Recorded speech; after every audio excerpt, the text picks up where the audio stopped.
Hello there and welcome back to another episode of the Chelsea Youth Challenge. Last time you saw me, I won 5-0 against Swansea, so my Premier League campaign is going really well. So next up though is the Capital One Cup, so hopefully I can progress and then at least I have an option of winning a variety of different trophies.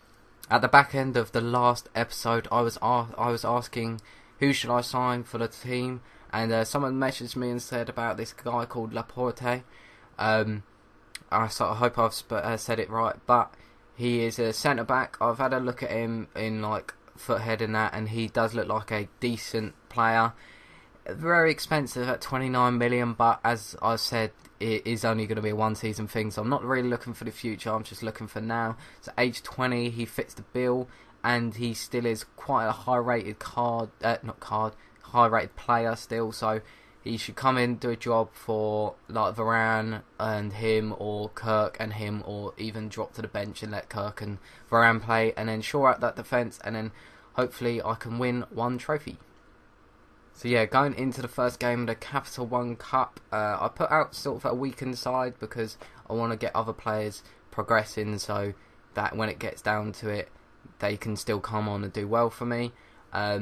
With the likes of Laporte coming in for his first game, Van Ginkel, Salah and Muriel, the changes from the last game. So hopefully I can still get that win and progress through to the next stage. So kicking off now.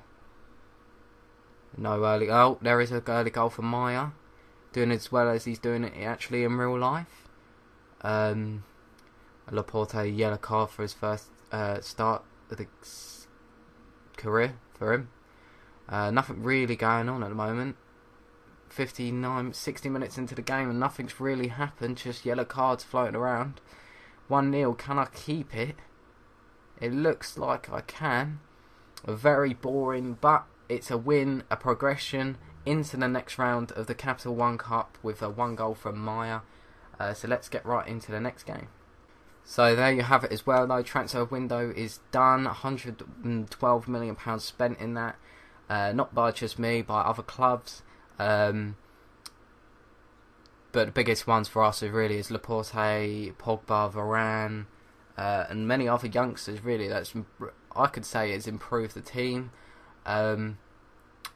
So hopefully in the January I still have a couple of million left over, so if there is something wrong like a right back or left back or a winger gets injured for more than like a month, I'll bring one in round about then. But hopefully the team I have now can stay fit enough to progress on to a cup or a trophy.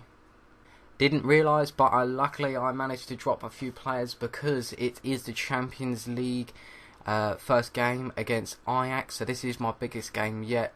I've put out a better team. Brought Muriel off for Yedda, Schürrle back in. I didn't bring Oscar in because I still want to see the midfield, like different partnerships in the midfield. So that was the only real changes. Hopefully I do win this game and kick off into the later changes. Right. 10 minutes in, still no goal. Hopefully, Ben Yedda gets a goal in the 22nd minute. Things are looking really good for the youngsters at Chelsea. Van Ginkel, the person I risked and kept in the team, in the 46th minute scores. So hopefully that shores up the win, puts us top, I believe, because I think the other team is drawing 1-1. I'm not too sure, but there you have it. 2-0 against a not the difficult of Champions League opponents, but still a well-rounded team. 2-0 is a very good result, so hopefully I can keep up this win rate in all the competitions.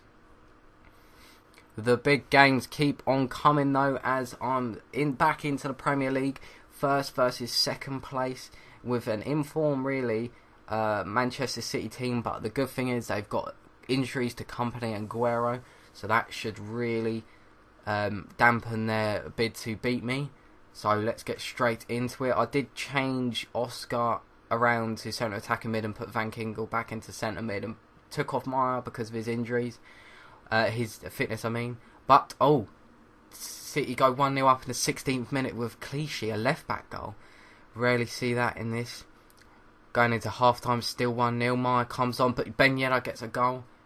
Puts it 1-0. I'm happy with a draw at the moment. Keeps me top, I believe. Going in 70th minute, still 1-0. Nothing really happening. No late goals, is there? Nope, there's nothing. 1-0 against really a not full strength City squad, so that's not the best result in the world, but still, away to City, you can't complain. Going into the next game is another Capital One Cup, which kept running really quickly. I've fielded a weakened side because you don't want to be putting your best players up against such weak opponents in comparison to like the likes of Ajax and Man City. The only player I did keep on who's really main is Hazard and Pogba and Varane, but there is no real substitutions for them at the moment, as other players had lower fitnesses. But let's get straight into it. 1-1 last time, and they're on form as well though, and they ain't got no injuries, so they might actually cause a shock in this cup game. Nothing real happening in the first half. Edwards with the goal for Wolves to put them 1-0 up. And this is going to be the biggest shock of the round. It doesn't look like Chelsea are coming back at all. Seems to be no action going on either. 80th minute, Pogba brings it back. Luckily I kept him into the team. Going into extra time, 1-1.